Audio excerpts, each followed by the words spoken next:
Machine learning is a branch of artificial intelligence and a top-ranging technology in 21st century. Hello and welcome back दोस्तों। इस video में देखेंगे कि machine learning का road map क्या होता है। इसलिए हम देख लेते हैं कि मशीन लर्निंग का इंट्रोडक्शन और मशीन लर्निंग एक्चुअली में क्या होता है। तो इससे पहले आपको रोड मैप जानने से पहले आपको ये चीज़ जानना बहुत ही ज़रूरी है कि एक्चुअली में मशीन लर्निंग होता क्या है। तो machine learning is a branch of artificial intelligence and computer science. ये मशीन लर्निंग है जो ब्रांच है आर्टिफिशियल इंटेलिजेंस का और कंप्यूटर साइंस का।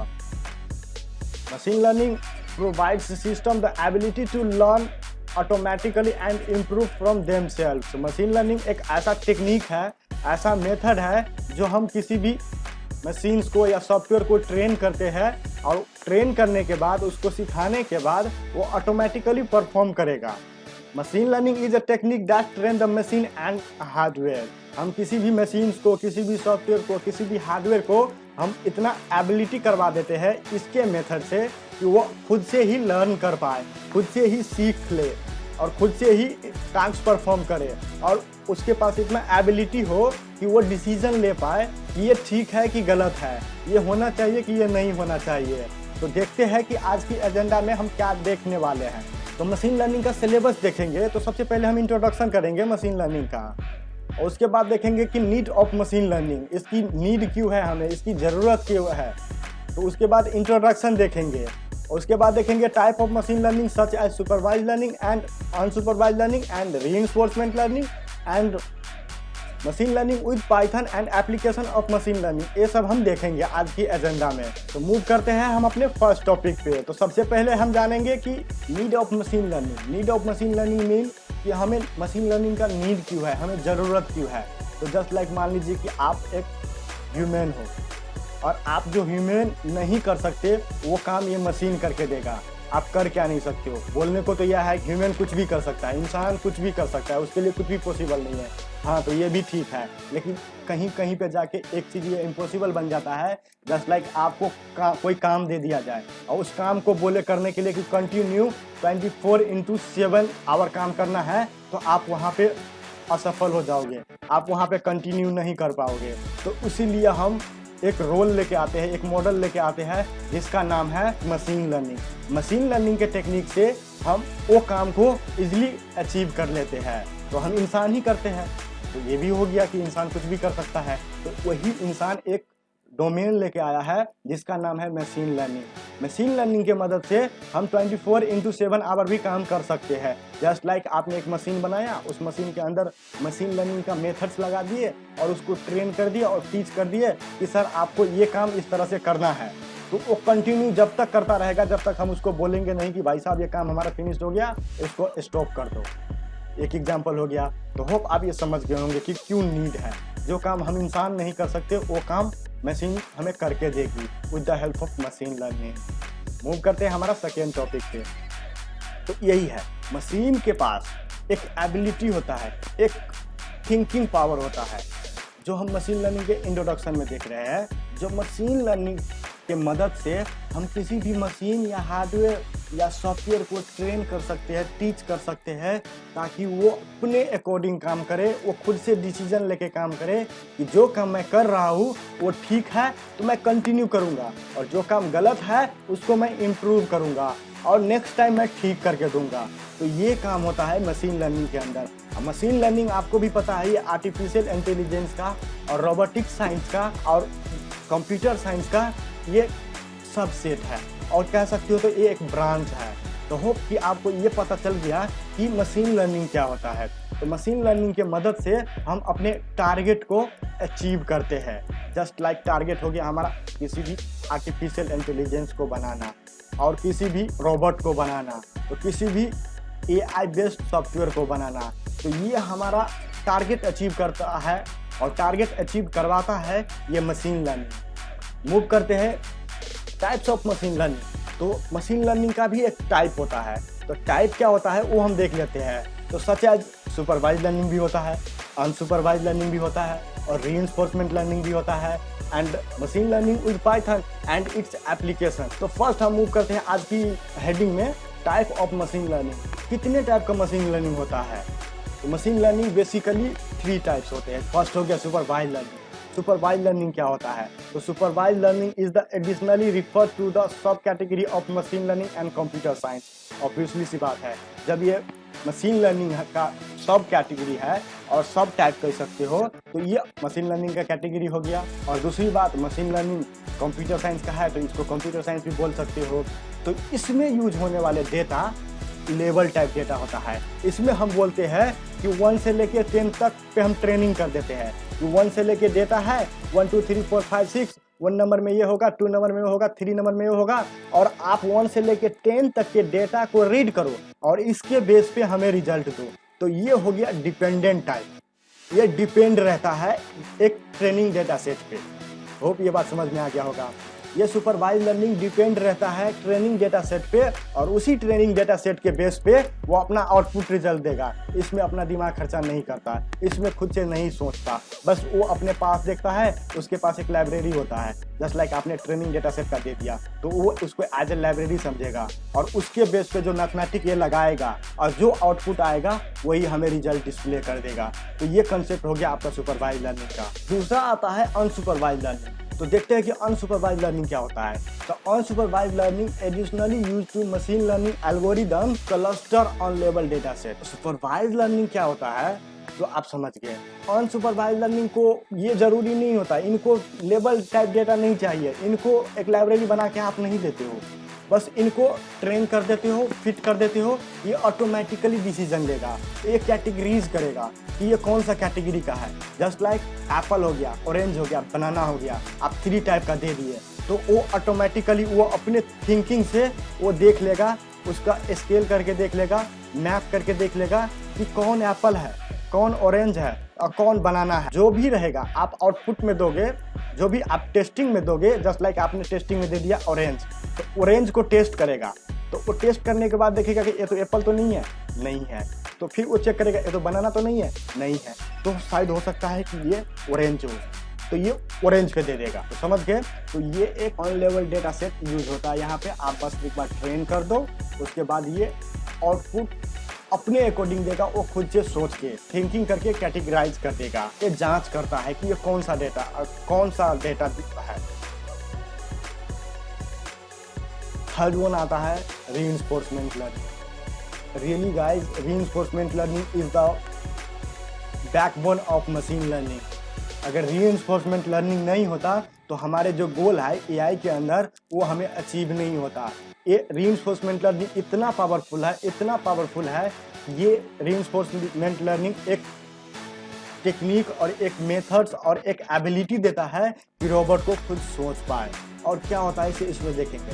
तो reinforcement learning enable an agent to learn through the outcome of the action in a specific environment. देखिए, reinforcement learning simply क्या करता है कि हमने एक मॉडल बनाया, हमने एक सिस्टम बनाया, वो सिस्टम सिंपली एग्जीक्यूट होगा तो कोई वो टास्क परफॉर्म करके देगा। तो टास्क परफॉर्म करके देगा तो उसका आउटकम जो होगा, उसको जो ली हुई एक्शन जो हमें आउटपुट मिलेगा, तो वो देखेंगे कि वो सही है या गलत है। अगर सही है तो उसके वहाँ पे रिवॉर्ड जाएगा कि हम एक रिवॉर्ड देंगे कि आपने जो काम किया एग्जैक्टली परफेक्ट है, बहुत अच्छा है, तो उसको पॉजिटिव मानेगा कि चलो जो मैंने काम किया वो बहुत अच्छा किया, नेक्स्ट टाइम इससे भी अच्छा करना है। ओके, नेक्स्ट टाइम वो कोई काम करेगा तो हम उसको रिवॉर्ड देंगे, गलत करेगा तो हम निगेटिव देंगे, तो वो बोलेगा कि ओ माय गॉड मैंने गलत कर दिया, निगेटिव पॉइंट मिला, कोई बात नहीं, नेक्स्ट टाइम मैं इम्प्रूव करूंगा, इसको ठीक करूंगा। तो ये एक रिवॉर्ड सिस्टम पे काम करता रहता है, एक सर्कल की तरह काम करता रहता है और स्पेसिफिक एनवायरनमेंट में करता रहता है। तो होप आपको ये बात समझ में आ गया होगा कि रीइंफोर्समेंट लर्निंग क्या होता है। अब देखते हैं सबसे पहली बात, इस जर्नी में जो मशीन लर्निंग जो लर्न करना चाहता है उसके लिए बहुत ही बेनिफिशियल चीज़ है कि आपको कुछ आए ना आए, आपको मैथमेटिक्स आनी ही चाहिए, आनी ही चाहिए, क्योंकि मैथमेटिक्स ही है जो हमें मशीन लर्निंग को अचीव करवाता है। मैथ के पास इतना पावर है कि हमें जो गोल है एआई के अंदर या डीप लर्निंग के अंदर या मशीन लर्निंग के अंदर या डेटा साइंस के अंदर या रोबोटिक्स के अंदर या ऑटोमेशन के अंदर, इन सब टेक्नोलॉजी के पीछे मैथ का ही बैकएंड चलता रहता है, क्योंकि मैथ है तो ये सब है। तो ये सब उसका बैकबोन के साथ साथ ब्रेन भी है, ये fully depend upon the math है। तो आपको मैथ आनी चाहिए, तो ठीक है, ओके, हमें मैथ आनी चाहिए। तो आप एज्यूम कीजिए मैथ तो बहुत ही बड़ा चैप्टर है, बहुत ही बड़ा, खुद में ही एक ब्रांच है, वो बहुत ही लार्ज है, उसको हम इजीली रीड नहीं कर पाएंगे, इतना बड़ा है। तो डोंट वरी गाइस, मैथ में भी एक सॉल्यूशन है। क्या सॉल्यूशन है? तो हम वही मैथ पढ़ेंगे जिसकी हमें नीड है, हम वही मैथ यूज करेंगे जिसकी हमें ज़रूरत है, वही मैथ करेंगे जो हमें चाहिए होता है। जस्ट लाइक कि आप एआई पढ़ने जा रहे हो तो यार आप, ये ज़रूरी नहीं है ना कि आपको अकाउंट भी आना चाहिए। तो यही यहाँ पे फंडा हम लगाएंगे कि मैथ में हमें कौन कौन सा कंसेप्ट आना चाहिए। तो फर्स्ट कंसेप्ट देखते हैं, लीनियर अलजेब्रा और मैट्रिक्स वेक्टर। ये एक बहुत ही इम्पोर्टेंट चैप्टर है और ये चीज़ को आप कवर कर लिए तो समझ लीजिए कि आपको जितने भी सिंपल लीनियर रिग्रेशन टाइप में जो भी प्रॉब्लम आएगा तो आप सॉर्ट आउट कर दोगे। उसके बाद आता है स्टैटिक्स। स्टैटिक्स भी बहुत ही इंपॉर्टेंट रोल खेलता है। वो तो सिंपल लीनियर रिग्रेशन पे या रिग्रेशन टाइप प्रॉब्लम हो या मल्टी रिग्रेशन हो या क्लासिफिकेशन हो, ये स्टैटिक्स बहुत बड़ा रोल खेलता है। Probability, oh my God, probability तो कह सकते हो जो जितने भी मैथ लगते हैं ना उसमें 60% प्रोबेबिलिटी का यूज होता है। तो होप आप समझ गए होंगे। लास्ट का देखते हैं सुपरवाइज लर्निंग के अंदर। तो हमें अब मूव करते हैं, हमने पढ़ा था कि मशीन लर्निंग का 3 कैटेगरी होता है, 3 टाइप पढ़ा था। तो फर्स्ट टाइप है सुपरवाइज लर्निंग, जो कि फुल्ली अब डिपेंड हो गया मशीन लर्निंग उसके टाइप के ऊपर। तो उसके टाइप के ऊपर डिपेंड हो गया, तो ऐसा क्या बात है उसके टाइप के अंदर, ये टाइप पे डिपेंड हो गया।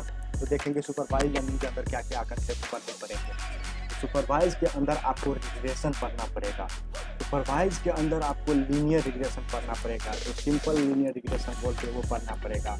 उसके अंदर मल्टी लीनियर रिग्रेशन पढ़ना पड़ेगा, उसके अंदर असाइनिंग परफॉर्मेंस पढ़ना पड़ेगा, उसके अंदर राइट रिग्रेशन पढ़ना पड़ेगा, feature selection and loss function पढ़ना पड़ेगा, आपको nearest neighbour and kernel regression पढ़ना पड़ेगा, क्लासिफिकेशन पढ़ना पड़ेगा, आपको डिसीजन ट्री एंड कार्ड पढ़ना पड़ेगा, आपको सपोर्ट वेक्टर मशीन पढ़ना पड़ेगा। एक चीज़ आपको याद हो जाए, जो चीज़ मैं यहाँ पे रिप्रेजेंट करवाया हूँ लिस्ट बाय लिस्ट, तो ये सारे एल्गोरिदम्स हैं। ये सब इतना अच्छा एल्गोरिदम है जो मशीन लर्निंग को टारगेट अचीव करवा देता है।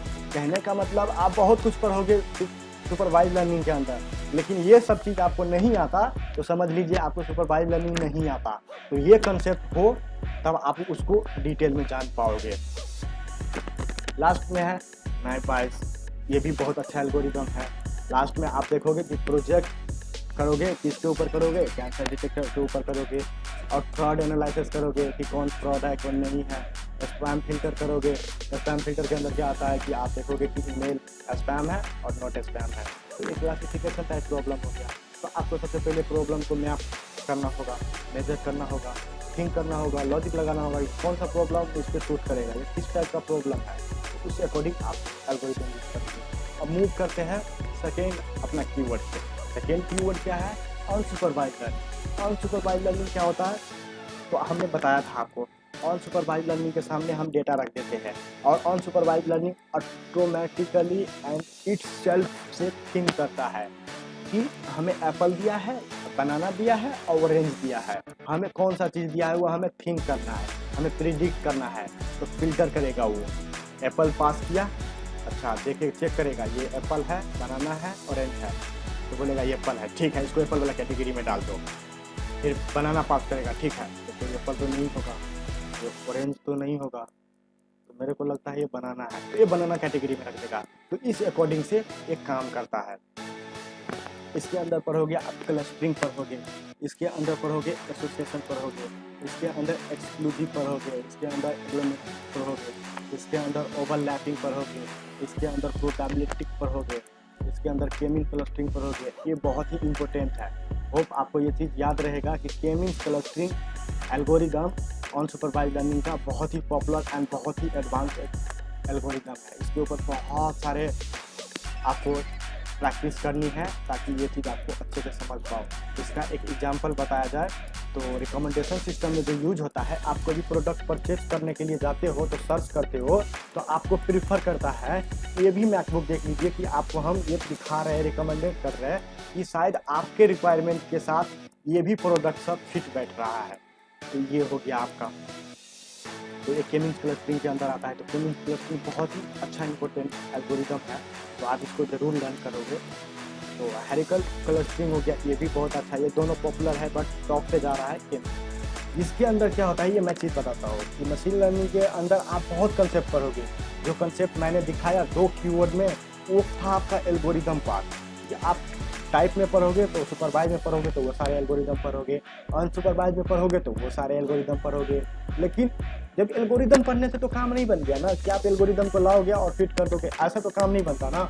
तो उसके अंदर फेज आते हैं, आप किस तरह से आप अपने डेटा को ट्रेन करोगे, किस तरह से अपने डेटा को क्लीन करोगे, कौन कौन से लॉस आएंगे, क्या क्या चीज़ प्रॉब्लम आएगा, तो उसके अंदर पढ़ोगे पीसीए, प्रिंसिपल कंपोनेंट एनालिसिस। उसके अंदर पढ़ोगे कि क्यों होता है पीसीए, इसका कंसेप्ट जानोगे। उसके अंदर पढ़ोगे मॉडल सेलेक्शन, आप सेलेक्ट करोगे कि कौन मॉडल हमारे डेटा के लिए फिट बैठ रहा है, जिसमें हमारा एक्यूरेसी ज़्यादा आएगा। उसके बाद पढ़ोगे क्रॉस वैलिडेशन। उसके बाद आप पढ़ोगे कि how to boosting algorithm work, boosting क्या होता है, इसका वर्किंग क्या प्रोसेस है, इसका एल्गोरिदम को एग्जीक्यूट कैसे करेंगे। उसके बाद पढ़ोगे टाइप्स ऑफ बूस्टिंग एल्गोरिदम। उसके बाद पढ़ोगे आप एडिक्टिव बूस्टिंग। इसके बाद पढ़ोगे क्लासिफिकेशन। उसके बाद पढ़ोगे overfitting and underfitting. Overfitting and underfitting बहुत ही इंपॉर्टेंट थिंग है, इसको मैं एग्जांपल के थ्रू बताओ।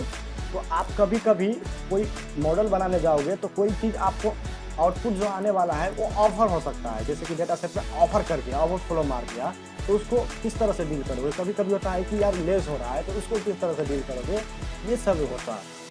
तो regularisation and gradient descent and slope, ये सब क्या होता है कि आपका एरर का मैक्सिमाइज और मिनिमाइज करने के लिए काम आता है। जस्ट एग्जांपल कि आपको एक्यूरेसी आ रहा है 60%, तो आप 60% एक्यूरेसी को आप 80% या 90% पे कैसे ले जाओगे, तो ये काम करता है रेगुलाइजेशन सब, gradient descent and loss function सब, ये सब आपको इस चीज़ में यूज होता है। ओवरफिटिंग अंडरफिटिंग ये मेन काम करता है, ये हमारे एल्गोरिदम को ठीक करता है। कहने का मतलब कहीं पे भी प्रॉब्लम आ रहा है तो उसको ये ठीक करेगा, कोई भी एरर आ रहा है तो उसको ये ठीक करेगा, हमारा एक्यूरेसी अच्छा नहीं आ रहा तो उसको बढ़ाने के लिए सब यूज होता है। तो उसके बाद कन्फ्यूजन में ये भी वही काम करता है जो दूसरा करता है, लॉस फंक्शन करता है, ग्रेडेंट डिसेंट करता है, बट इसके मेथड्स अलग होंगे, टेक्निक अलग होगा, ये अलग अलग जगहों पे फिट बैठेगा। आप देखिए, आपने मशीन लर्निंग पढ़ लिया, वो क्या आपके लिए बहुत बहुत कंग्रेचुलेसन, आपने मशीन लर्निंग पढ़ लिया फंडामेंटल। बट क्या होता है कि जब मशीन लर्निंग पढ़ने जाओगे ना, तो आपको सबसे पहले डील करना पड़ेगा डेटा के साथ, क्योंकि डेटा के बिना मशीन लर्निंग इज नथिंग। जब मशीन लर्निंग आप करने जा रहे हो तो आपको डेटा के बारे में थोड़ा बहुत नॉलेज होना चाहिए। हाँ, डेटा साइंस भी बहुत ही बड़ा खुद में ही एक ब्रांच है, तो डेटा साइंस पूरे नहीं पढ़ना है, रिक्वायरमेंट चीज़ हमें पढ़ना है कि डेटा के साथ हम कैसे डेटा को एक्सप्लोर करेंगे, कैसे कलेक्ट करेंगे, कैसे हम मैनिपुलेट करेंगे, कैसे हम उसको डील करेंगे डेटा के साथ, कैसे हम डेटा को देखेंगे। ये सब चीज़ आप देखोगे कि नहीं देखोगे। अब दूसरी सी बात है, these are the important thing. आप जब मशीन लर्निंग लर्न करने जाओगे तो इसके अंदर आप क्या क्या चीज़ करोगे वो देखते हैं। फर्स्ट में देखोगे कि कोई डेटा सेट आएगा, उसमें नल वैल्यू के साथ डील करोगे। जस्ट लाइक कि आपके पास बहुत बड़ा डेटा सेट है, क्योंकि मशीन लर्निंग के अंदर छोटा मोटा डेटा नहीं होता, कभी कभी लाखों होते हैं, करोड़ों होते हैं, तो इस टाइप का डेटा आता है। तो उस टाइप के डेटा के अंदर कोई ज़रूरी तो नहीं है ना कि सारे डेटा 100% प्योर हो, फिक्स हो, गुड हो, अच्छा डेटा हो। तो उस डेटा को जो मिसिंग वैल्यू रहेगा उसके साथ कैसे हैंडल करोगे, उसकी डेटा को स्टैंडर्डाइजेशन कैसे बनाओगे, उसको क्लियर कैसे करोगे, उसको अच्छा सा उसको एक स्टैंडर्ड लेवल का डेटा कैसे बनाओगे, उसके कैटेगरीज वैल्यू को कैसे डील करोगे।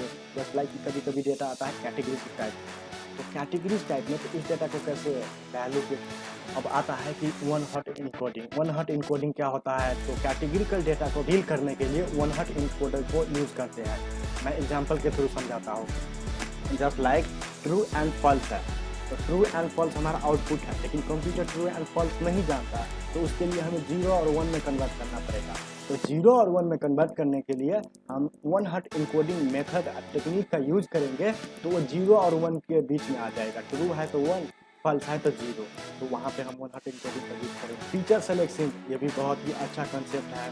आपने डेटा को भी बारे में जान लिया, अब डेटा को हैंडल करना भी आ गया।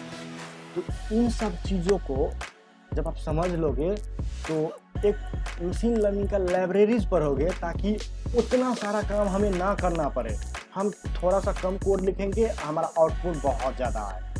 तो उस पर्पज़ को ठीक करने के लिए बहुत कोडिंग ना लिखना पड़े, हमें बहुत समय ना देना पड़े, उन सब चीज़ों को ठीक करने के लिए, इम्प्रूव करने के लिए आप मशीन लर्निंग का लाइब्रेरीज पढ़ोगे।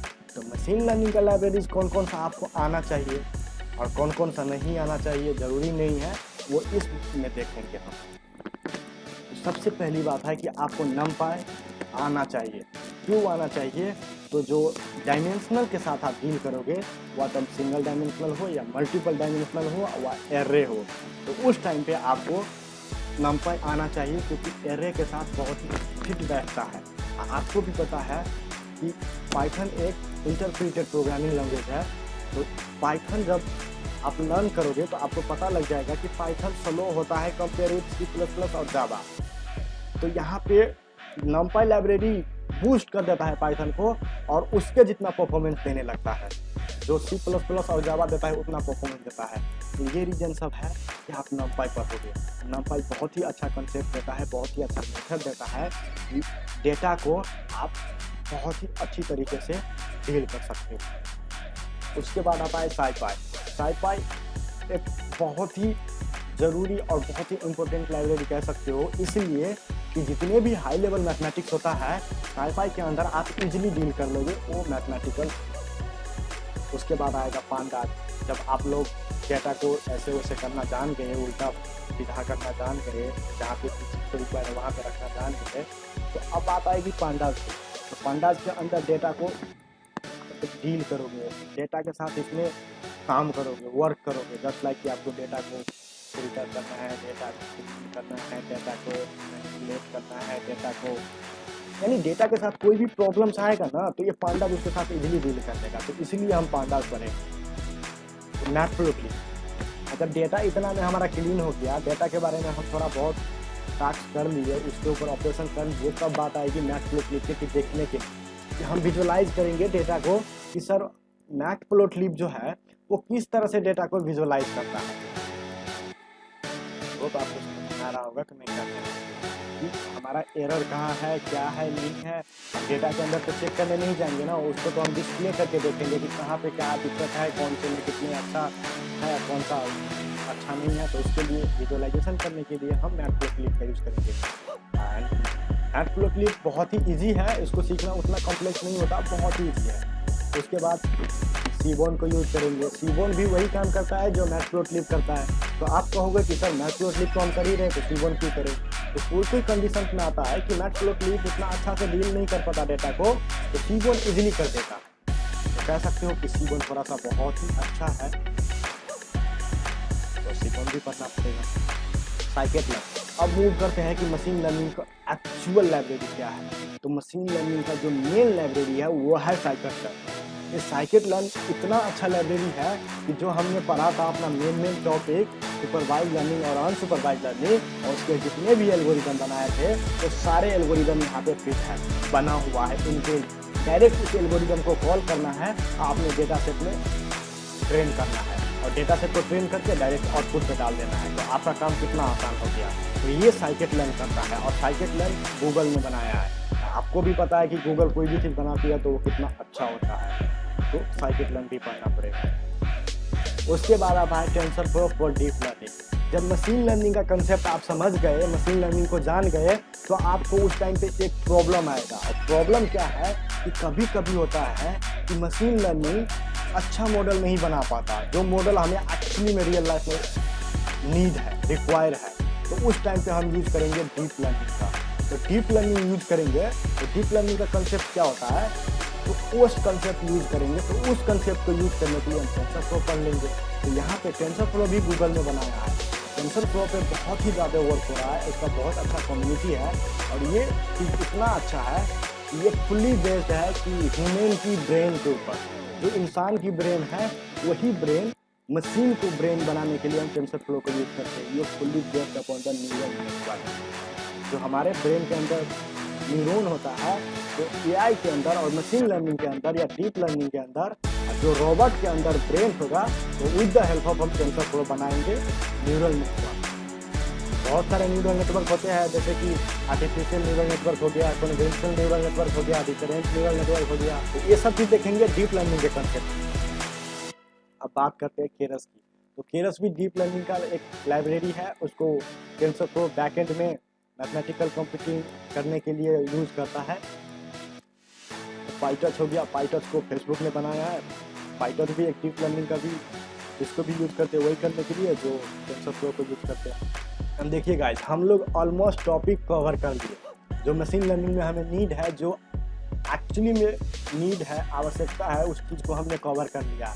तो बात आती है कि सर हमने तो आप मशीन लर्निंग कर दिया, क्या मैं जाऊँ जॉब अप्लाई करने के लिए, या मैं खुद का कुछ बनाओ ठीक है, अब खुद का कुछ बनाओ, जॉब भी अप्लाई करो, डजंट मैटर। लेकिन जो चीज़ आप प्रैक्टिस से सीखोगे ना, वो चीज़ आप कहीं पे भी नहीं सीख पाओगे। किसी का भी ट्यूटोरियल ले लो, या उस ट्यूटोरियल को आप 10 लाख में परचेज करो या 5 लाख में परचेज करो, डजंट मैटर, या फ्री में लर्न करो, डजंट मैटर। जो चीज़ आप रियल लाइफ में प्रैक्टिस करोगे ना, उसमें जो लर्निंग होता है, उतना लर्निंग आपको किसी भी चीज़ में नहीं मिलेगा।